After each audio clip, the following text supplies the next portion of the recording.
الرحيم لقد رضي الله عن المؤمنين إذ يبايعونك تحت الشجرة فعلم ما في قلوبهم فأنزل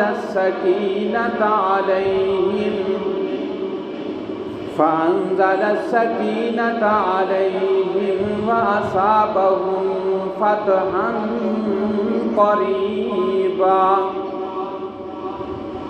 ومغانم كثيرة يأخذونها وكان الله عزيزا حكيما. وقال النبي صلى الله عليه وسلم ما ضر عثمان رضي الله تعالى عنه ما عمل بعد هذا اليوم رب اشرح لي صدري ويسر لي أمري واحلل عقدة من لساني يفقهوا قولي. ربي زدني علما ربي زدني علما ربي زدني علما. سبحانك لا علم لنا إلا ما علمتنا إنك أنت العليم الحكيم. سبحان ربك رب العزة عما يصفون وسلام على المرسلين والحمد لله رب العالمين.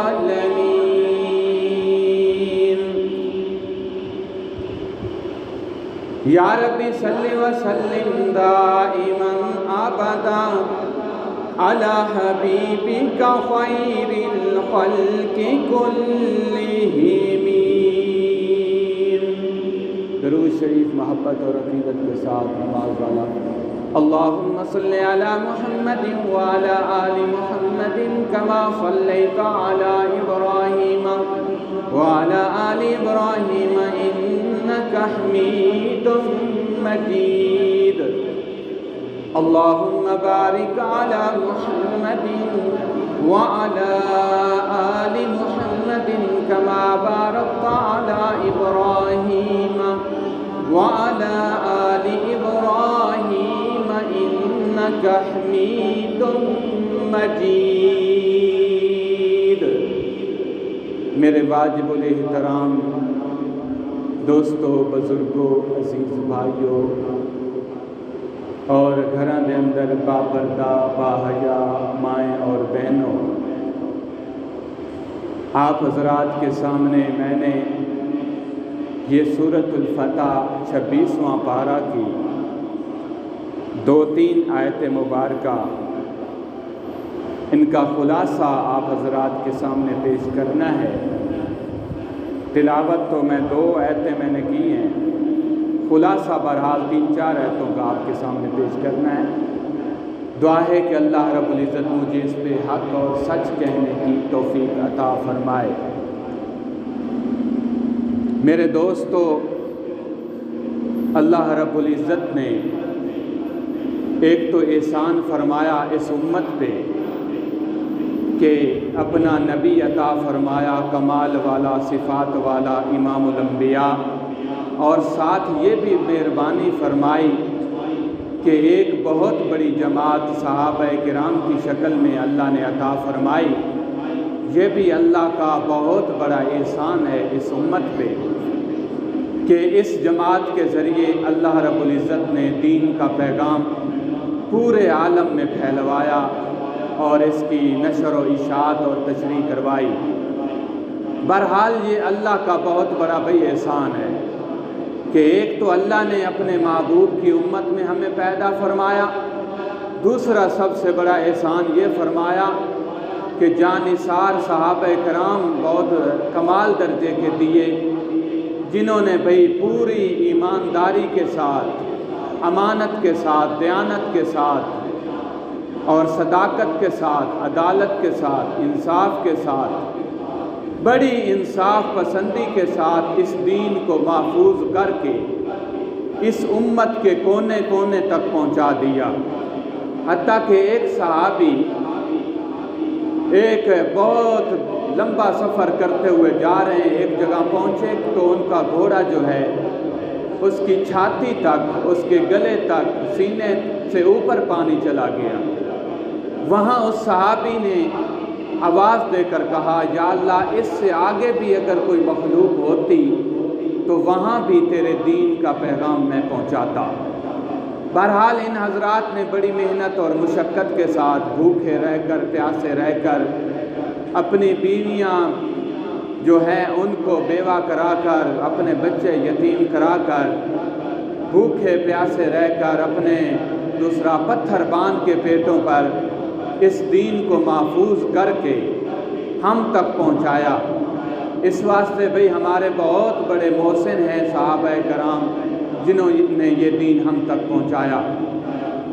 آج میں جس صحابی رسول کی شان پہ کچھ باتیں کہنا چاہتا ہوں وہ حضور علیہ الصلوۃ والسلام کے دوہرے داماد حضرت عثمان غنی رضی اللہ تعالی عنہ ہیں۔ اب حضور علیہ الصلوۃ والسلام کو 6 سال گزر گئے تھے مکہ مکرمہ سے جدا ہوئے۔ اب دل میں بار بار بڑی خواہش تھی کہ یا اللہ تیرا گھر ہم دیکھ کر آئیں، بڑی تمنا۔ اب دیکھیں نا، جو لوگ پاکستان میں نہیں ہیں، دوسرے ملکوں میں ہیں، کوئی لندن میں ہوگا، کوئی اسی طرح دوسرے کیا کہتے ہیں امریکہ میں ہوگا، کوئی کہیں ہوگا، کوئی کہیں ہوگا، کوئی دبئی میں ہوگا، کوئی سعودیہ میں ہوگا، کاروبار کے سلسلے میں جس سلسلے میں ہوں گے۔ بہرحال جب ان کو اپنا شہر پاکستان یاد آتا ہے، اپنا پاکستان، اپنا ملک یاد آتا ہے، اپنا شہر مثال کے طور پہ ساہیوال یا سرگودا یاد آتا ہے یا جھنگ یاد آتا ہے، تو ان کا دل جو ہے، چاہے صبح شام گھر والوں سے بات کرتے ہیں، بیوی سے باتیں کرتے ہیں، والد سے باتیں کرتے ہیں، بیٹوں سے باتیں کرتے ہیں، اس کے باوجود پھر بھی ان کا دل نہیں بھرتا۔ بار بار یہ کوشش کرتے ہیں کسی نہ کسی طرح، پرندے کی طرح ہی اڑ کر ہم اپنے ملک میں پہنچ جاتے، اپنے شہر سرگودا میں پہنچ جاتے یا اپنے شہر جنگ میں پہنچ جاتے۔ انہوں نے بھی تمنا ہر وقت ایران دی بھی کاش اپنے ملک کے کسی طرح پہنچیے، کیونکہ جدائی بہت بری چیز ہے بھائی۔ اپنا ملک، اپنے ملک دیاں ہواواں، اپنے ملک دیاں فضاواں، اپنے ملک دا رہن سہن، اپنے ملک دیاں شہر دیاں مارکیٹاں، اور اسی طرح انہوں دے مکانات، پودے، درخت، جانور اور پھل پتیاں، سارا کچھ بندے نے یاد آندا ہے۔ جدو بندہ رات نو یا دن نو کسی ٹائم سوچے، پھر بندے نو رونا آمنا شروع ہو جاتا ہے، او یار کیسے کمال دا شہر اپنا چھڈ آیا، ساڈے شہر دی فضا کتنی اچھی، ہوا کتنی اچھی، پانی کتنا اچھا، نال دریا واندا ہائی، اور اسی طرح پودے، منجی اور کئی قسم دے پودے، باغات، سارا کچھ یعنی جدوں یاد آندا ہے، پھر بندے نو قیمتی تو قیمتی چیزاں بھی دوسرے ملک دیاں اچھیاں نہیں لگدیاں۔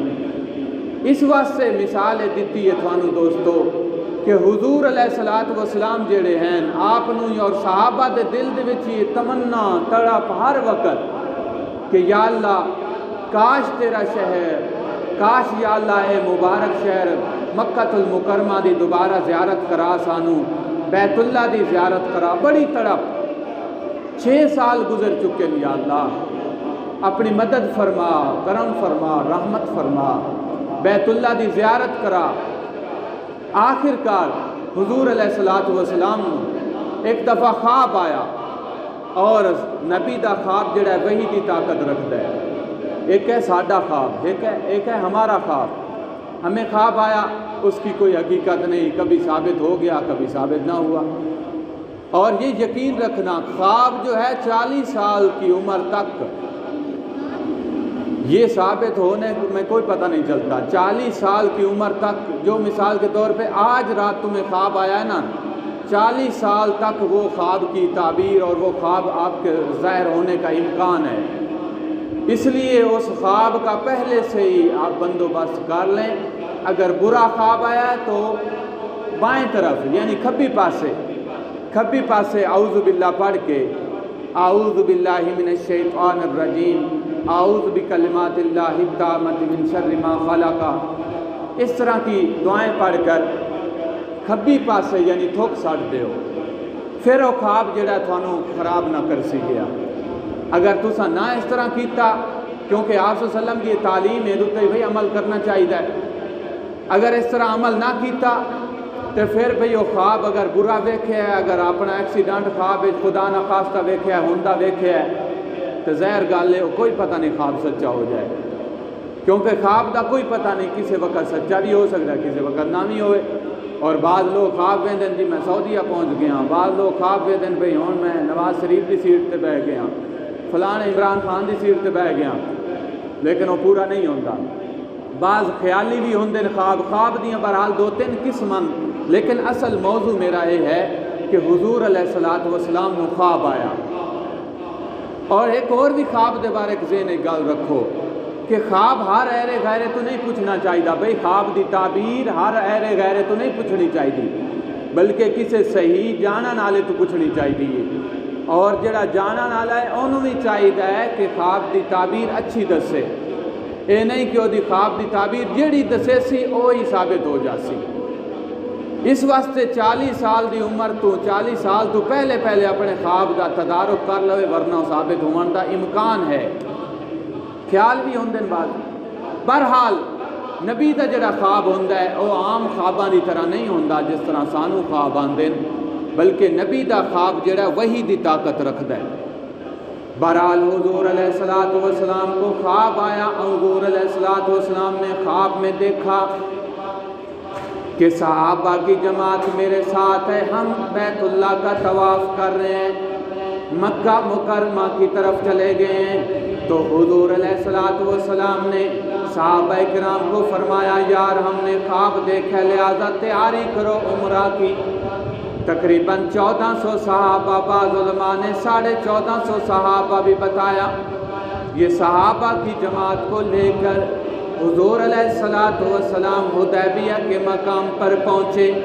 جب حدیبیہ کے مقام پر پہنچے، یہ مکہ المکرمہ سے تقریباً 7-8 میل پہلے آتا ہے یہ مقام، تقریباً مکہ مکرمہ تو پہلے 7 یا 8 میل دے فاصلے تھے یہ مقام حدیبیہ دا مقام۔ حضور علیہ السلام اور صحابہ دی جماعت 1450 صحابہ اتھے پہنچے۔ حضور علیہ السلام نے 70 اونٹ آپ کے ساتھ ہیں، 70 اونٹ، اور احرام بھی باندھے ہوئے ہیں حضور علیہ السلام اور صحابہ نے۔ اب حضور علیہ السلام کا کوئی لڑائی کا بھی ارادہ نہیں ہے، جھگڑے کا بھی ارادہ نہیں ہے، ہاتھوں میں ہتھیار نہیں ہے، نیزے نہیں ہیں، گنڈاسیاں نہیں ہیں، چھریاں نہیں ہیں، چاقو نہیں ہیں، تلواریں نہیں ہیں، نیزے نہیں ہیں، کوئی چیز بھی ہاتھ میں نہیں ہے، صرف اور صرف بیت اللہ کی زیارت کے لیے، عمرہ کے لیے تشریف لا رہے ہیں مکہ المکرمہ۔ اب کافروں کی حکومت تھی، کفار کی حکومت تھی مکہ مکرمہ پہ۔ اس وقت ابو جہل تو جو ہے وہ مردار ہو چکا تھا، فوت ہو چکا تھا۔ آپ کو پتہ ہے سن 2 ہجری کو ابو جہل جو ہے یہ غزوہ بدر کے موقع پہ مارا گیا تھا، قتل ہو گیا تھا، یہ تو مارا گیا تھا۔ اب ان کا سردار جو ہے ان مکہ والوں نے، مشرکین مکہ نے اپنا سردار ابو سفیان کو بنایا ہوا تھا۔ یہ مسلمان ہو گئے تھے فتح مکہ پہ، سچے اور سچے صحابی بن گئے تھے، لہٰذا ہم ان کو کہتے ہیں رضی اللہ تعالی عنہ، حضرت ابو سفیان رضی اللہ تعالی عنہ، اس لیے کہ اب وہ اسلام لا چکے تھے فتح مکہ کے موقع پر۔ بہرحال جی اس وقت ان کے یعنی سردار تھے۔ اب یہ صحابہ کرام پہنچے تو انہوں نے کہا بھئی ہم لڑنا نہیں چاہتے، ہم تو یہ دوسرا طواف کرنا چاہتے ہیں، بیت اللہ کی زیارت کے لیے آئے ہیں، لہٰذا ہمارا کوئی ارادہ لڑائی جھگڑے کا نہیں ہے، ایسی بات نہیں ہے، لہٰذا ہمیں بھئی بیت اللہ کی زیارت بھی کرنے دو، طواف کرنے دو، ہمارا عمرے کا ارادہ ہے بس۔ اور کوئی ارادہ نہیں ہے۔ لیکن مشرکین مکہ نے کہا نہیں بھئی نہیں، ہم آپ کو اس سال نہیں کرنے دیں گے۔ بہرحال پھر شرائط طے ہوئیاں تو حضرت عثمان رضی اللہ تعالیٰ عنہ کو حضور علیہ السلام نے اپنا سفیر بنا کر بھیجا کہ جاؤ عثمان، تم ان سے معاملات طے کر کے آؤ۔ حضرت عثمان رضی اللہ تعالیٰ عنہ معاملات طے کرنے کے لیے گئے۔ اب دیکھو نا عثمان رضی اللہ تعالیٰ عنہ کی شان کتنی ہے۔ حضرت عمر کو فرمایا، حضرت عمر نے عرض کیا یا رسول اللہ علیہ وسلم، آپ کو پتہ ہے میرے وہاں قبیلے کے کوئی لوگ بھی نہیں رہتے اور میں لڑاکا قسم کا آدمی ہوں، اگر وہاں جاؤں گا تو اور لڑائی مچھر جائے گی، بات بنے گی بھی نہیں، جہاں بننی ہے وہاں بنے گی بھی نہیں، لہٰذا آپ حضرت عثمان کو بھیجو۔ ویسے کہتے ہو تو میں چلا جاتا ہوں، کوئی مسئلہ نہیں، جیسے آپ حکم فرمائیں گے۔ حضور علیہ السلام نے فرمایا ماشاءاللہ آپ نے مشورہ بہت اچھا دیا، لہٰذا حضرت عثمان کو بھیجتے ہیں۔ بہرحال حضرت عثمان رضی اللہ تعالیٰ عنہ کو آپ نے اپنا سفیر بنا کر، اپنا ایلچی بنا کر مکہ میں بھیج دیا، بھئی ان سے معاملات طے کر کے آؤ۔ اب حضرت عثمان وہاں گئے تو ابو سفیان نے، باقی مشرکین مکہ نے کہا کہ آپ طواف بھی کرو، عمرہ بھی کرو، سارا کچھ کرو، آپ کو اجازت ہے، لیکن حضور علیہ السلام باقی صحابہ کو اجازت نہیں ہے۔ حضرت عثمان رضی اللہ تعالیٰ عنہ نے فرمایا نہ بھئی نہ، ایسے ہو ہی نہیں سکتا ہے، جہاں حضور علیہ السلام نہ ہوں وہاں وہ عبادت قبول ہی نہیں سمجھتے، لہٰذا اب حضور علیہ السلام جب تک ابتدا نہیں کریں گے طواف کی، جب تک حضور علیہ السلام نہیں طواف زیارت کریں گے اس وقت تک ہم بھی ادھر ادھر نہیں جائیں گے، لہٰذا فوراً انکار کر دیا۔ پھر حضرت عثمان رضی اللہ تعالیٰ عنہ کو انہوں نے روک لیا چند منٹ کے لیے، کچھ وقت کے لیے، جب روک لیا اب افواہ پھیل گئی کہ حضرت عثمان رضی اللہ تعالیٰ عنہ شہید کر دیے گئے۔ اب دیکھیں نا حضور علیہ السلام کو جب پتہ چلا، حضور علیہ السلام نے 1450 صحابہ کو فرمایا میرے ہاتھ پہ بیعت کرو، اس لیے کہ حضرت عثمان رضی اللہ تعالیٰ عنہ شہید کر دیے گئے ہیں۔ اب ہم بیعت کر رہے ہیں، یہ میرا نیچے ہاتھ ہے، اس کے اوپر صحابہ کا 1450 صحابہ کا ہاتھ ہے، اس کے اوپر فرمایا یہ حضرت عثمان کا ہاتھ ہے، اپنے ہاتھ کو حضرت عثمان کا ہاتھ فرمایا۔ دیکھو نا حضرت عثمان کی شان دیکھو کتنی بلند ہے، اس بیعت رضوان کے واقعے سے کتنی بڑی بات نکلتی ہے، کتنی بڑی اہمیت حضرت عثمان کی شان کو حاصل ہے کہ حضور علیہ السلام فرما رہے ہیں یہ نیچے میرا ہاتھ ہے، اس کے اوپر 1450 صحابہ کا ہاتھ ہے، اس کے اوپر جو ہے یہ میرا ہاتھ، یہ عثمان کا ہاتھ ہے، اور اس کے اوپر اللہ کا ہاتھ ہے۔ اب دیکھو نا جو ہاتھ اللہ کے ہاتھ میں آ جائیں ان ہاتھوں کو کوئی بھی نقصان نہیں پہنچا سکتا، وہ کبھی بھی گمراہ نہیں ہو سکتے۔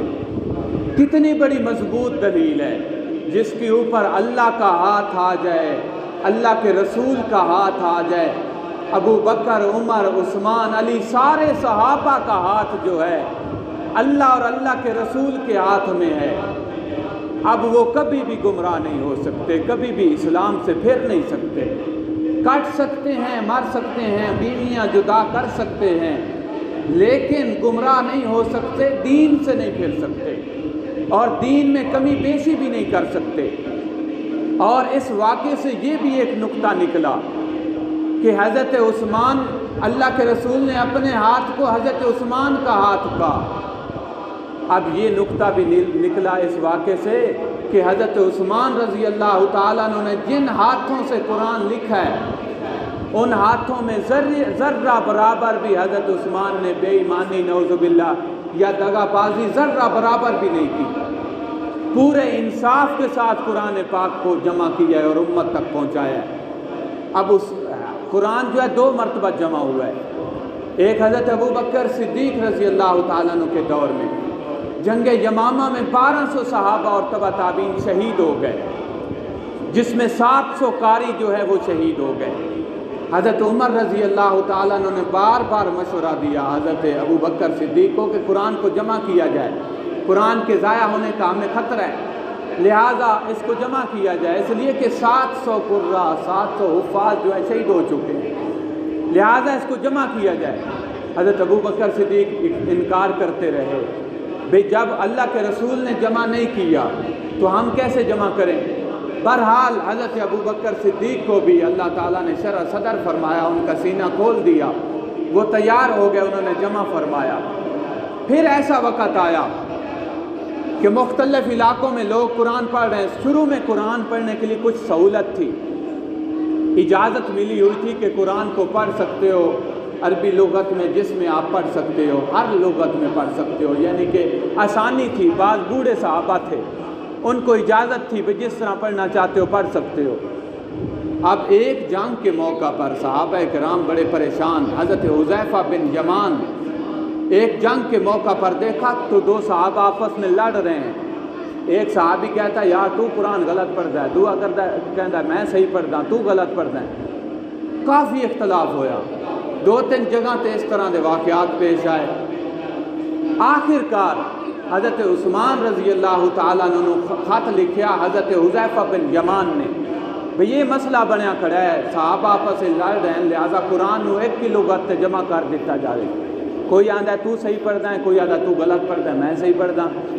لہذا حضرت عثمان رضی اللہ تعالیٰ عنہ سارے جو ہیں نسخے منگوا کر ایک ہی لغت قریش پہ قرآن کو جمع فرما دیا، اور اتنا بڑا احسان کیا اس امت پہ، اور 7 نسخے تیار کیے، اور بڑے بڑے ملکوں میں وہ نسخے جو ہیں جا کر تقسیم کرائے، اور فرمایا اسی لغت پہ، اسی لغت قریش پہ قرآن کی تلاوت کرنا۔ اور انہوں نے سنت کے خلاف بھی یہ کام نہیں کیا، اس لیے کہ حدیث پاک میں آتا ہے علیکم بسنتی و سنت الخلفاء الراشدین المہدیین۔ اللہ کے رسول نے فرمایا میری سنت کو بھی مضبوطی سے پکڑو، اور میرے یہ جو خلفاء ہیں، ابو بکر ہے، عمر ہے، عثمان ہے، ان کی سنت کو بھی مضبوطی کے ساتھ تھامے رکھو۔ بہرحال انہوں نے سنت کے مطابق کام کیا۔ اب یہ حضرت عثمان کے لیے دیکھو نا، یہ بیعت کر رہے ہیں سارے صحابہ، خود حضور علیہ الصلوۃ والسلام بھی اپنی جان کو قربان کرنے کے لیے تیار ہیں، حالانکہ شہید نہیں ہوئے۔ اس واقعے سے یہ بھی ایک نقطہ ملا کہ عالم الغیب صرف اللہ کی ذات ہے۔ حضرت عثمان شہید نہیں ہوئے، اس کے باوجود اللہ کے رسول صلی اللہ علیہ وسلم فرما رہے ہیں کہ حضرت عثمان شہید ہو گئے ہیں، لوگ کہہ رہے ہیں، لہذا ان کے لیے بیعت کی جائے۔ اور بھی اس واقعے سے کافی نکات ملتے ہیں۔ بھائی اب حضرت ٹائم ختم ہو گیا، بس 1-2 منٹ میں بات ختم کرتا ہوں۔ حضرت عثمان رضی اللہ تعالیٰ عنہ نے بڑی قربانیاں دی ہیں اس دین کے لیے، تقریباً 80 لاکھ روپے، 80 لاکھ اشرفیاں حضرت عثمان رضی اللہ تعالیٰ عنہ نے اپنی زندگی میں اللہ کی دین کے لیے خرچ کی ہیں۔ 80 لاکھ مستند روایت آپ کو بیان کر رہا ہوں، 80 لاکھ اشرفیاں اللہ کے دین کے لیے قربان کی۔ اور غزوہ تبوک کے موقع پر دیکھ لو کتنی بڑی مشقت کا موقع ہے، قحط سالی ہے، صحابہ کو کھانے کے لیے کوئی چیز نہیں مل رہی۔ حضور علیہ السلام فرما رہے ہیں بھئی کیسر کے ساتھ ہماری جنگ ہے، لڑائی ہے، بہت بڑی ہماری جنگ ہے کیسر روم کے ساتھ، لہٰذا وہاں لاکھوں کی تعداد میں، سینکڑوں ہزاروں کی تعداد میں مجمع ہے ہمارے خلاف، لہٰذا بھئی کھڑے ہو جاؤ۔ مسجد کے ممبر پہ کھڑے ہو کے حضور علیہ السلام فرما رہے ہیں بھئی خدمت کرو، چندہ اکٹھا کراؤ، کوئی کچھ دے رہا ہے، کوئی کچھ دے رہا ہے۔ حضرت عثمان رضی اللہ تعالیٰ عنہ کھڑے ہوئے، بہرحال حاصل کلام پوری بات کا۔ حضرت عثمان رضی اللہ تعالیٰ نے فرمایا یا رسول اللہ 100 اونٹ اللہ کے رستے کے لیے، اس غزوے کے لیے میں دیتا ہوں، بمائے سامان 100 اونٹ۔ بیٹھ گئے، اللہ کے رسول نے فرمایا ماشاءاللہ ماشاءاللہ جزاک اللہ۔ دوبارہ پھر اعلان فرمایا ہاں بھئی کوئی اور مجمع سے کھڑا ہو، اعلان کرے چندے کا، یعنی کہ خدمت کا۔ پھر حضرت عثمان کھڑے ہوئے، یا رسول اللہ صلی اللہ علیہ وسلم 200 اونٹ۔ پھر فرمایا عثمان بیٹھ جاؤ، ماشاءاللہ جزاک اللہ۔ تیسری مرتبہ آپ نے پھر فرمایا اور کوئی کھڑا ہو جائے بھائی چندے کے لیے، چندہ یعنی جمع کرائے۔ پھر حضرت عثمان رضی اللہ تعالیٰ عنہ کھڑے ہوئے اور فرمایا یا رسول اللہ 300 اونٹ بمائے سامان کے، 300 اونٹ۔ اور علامہ زرقانی رحمۃ اللہ علیہ نے لکھا ہے کہ 1000 اونٹ حضرت عثمان رضی اللہ تعالیٰ عنہ نے بمائے سامان دے غزوہ تبوک دے موقع تے اللہ دے رسول دے قدمہ دے نچھاور کیتا ہے، اور 3000 اشرفیاں اللہ دے رسول دی جھولی وچ پائیاں۔ اور حضرت عثمان رضی اللہ تعالیٰ عنہ دی فضیلت بیان کردے آپ نے فرمایا اے عثمان بڑے خوش ہوئے، اور اتنا خوشی دے اندر آپ 8 مرتبہ ممبر تے کھڑے ہو کے جنت دی آپ صلی اللہ علیہ وسلم نے بشارت دیتی حضرت عثمان نے 8 مرتبہ، اور فضیلت اور مقام اتنا ہے پوری امت دے اندر حضرت آدم علیہ السلام تو لگ کے قیامت تک آن والے کوئی ایسا انسان نہیں گزریا جس انسان دی عقد دے اندر جدے نکاح دے اندر کسی نبی دیاں 2 بیٹیاں یکے بعد دیگرے ہون، اے واحد عثمان ہے جدے نکاح دے اندر 2 بیٹیاں حضور علیہ السلام دی، کتنی بڑی فضیلت ہے بھائی۔ ہن دیکھو نا 1000 اٹھ 3000 اشرفیاں دینار اور 700 اوقیہ سونا حضرت عثمان دے رہے، اور حضور علیہ السلام فرما رہے ہیں اے عثمان آج تو بعد تو اگر کوئی عمل نہ بھی کرے نیکی دا تو تینوں کوئی نقصان نہیں پہنچا سکتا۔ کتنی بڑی فضیلت ہے میرے پیارے دوستو، حضرت عثمان رضی اللہ عنہ مال و جائیداد سارا کچھ کو قربان کرن واسطے تیار ہیں۔ کتنی بڑی فضیلت دے مالک نے لوگ بھائی، مسجداں قائم کروائیاں اور اسی طرح مسافر خانے قائم کروائے، فوجی کیمپ لگوائے یتیمہ مسکینہ واسطے، اور قات دا زمانہ ہے اور مکے دے اندر مدینہ دے اندر اعلان فرمایا بھئی جڑا غریب مسکین ہے وہ دے واسطے آ جاؤ، میرا در کھلا ہے، جس وقت چاہے لے جائے، جس وقت چاہے جو کچھ چاہے لے جائے۔ ہن دیکھو نا اس تو اتھو لاگ کے تقریباً سرگانے تو اگاں تک 1000 اٹھ سرگانے تو ہی شاید اگاں تک کتنی بڑی لمبی تعداد ہو سی جڑی 1000 اٹھاں دی حضرت عثمان نے دیتی۔ اس واسطے میرے پیارے بھائیو انہاں صحابہ دی زندگی نو اپنے سامنے رکھ کے زندگی گزارو، سارا کچھ مال و جائیداد سارا کچھ قربان کیتا۔ آج دیکھو سویڈن دے اندر قرآن پاک کی دی حرمت ہوئی، قرآن پاک نو جلایا گیا اور دی توہین کیتی گئی۔ اس واسطے بھئی ہر مسلمان نو اس واسطے آواز اٹھانی چاہیے، سوشل میڈیا تے، نیٹ تے، یوٹیوب تے، فیس بک تے، ہر حال جس طرح بھی ہے اپنا حصہ پانا چاہیے، اور جڑیاں انہاں دی مصنوعات ہیں انہاں دی چیزاں انہاں دا بھی بھئی بائیکاٹ کرنا چاہیے۔ دیکھو نا قرآن پاک بڑی عظمت والی کتاب ہے، اس واسطے اس قرآن دے نال سانوں تعلق جوڑنا چاہیے۔ سب تو وڈی کمزوری ساڈے مسلماناں دی بھی ہے جڑا اساں اے تے عمل نہیں کیتا اور دے مطابق زندگی نہیں گزاری۔ آج دیکھو نا ساڈی مسجداں خالی ہیں، نماز نہیں لوگ پڑھ رہے، قرآن دی تلاوت واسطے 2-3 بندے ہوندے بس، 2-3 بوڑھے آدمی بیٹھے نماز تلاوت واسطے اور کوئی نظر نہیں آ رہا۔ اس واسطے سب تو وڈا حق قرآن دا ہے کہ انہوں اچھی طرح پڑھیا جائے تلفظ دے نال۔ دوسرا حق ہے کہ اپنا بچہ کم از کم 1 بچہ یا بچی